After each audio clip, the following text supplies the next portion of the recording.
Nu har vi Janne liten ute i banan. Mörk skärmen var.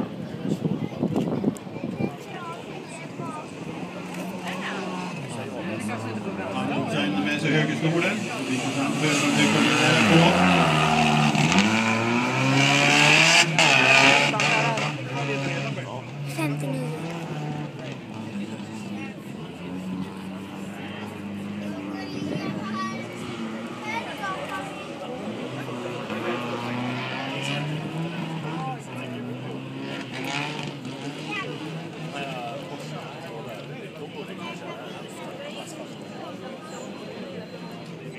Vi ser om man laddar på lite mer här under andra varvet.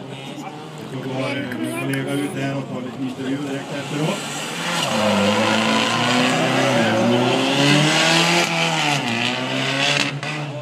Här har vi Fredrik. Nu får vi se hur man ska gå. 59 igen.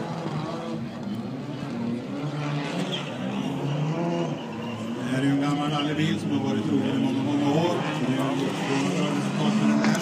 Både internationellt och nationellt.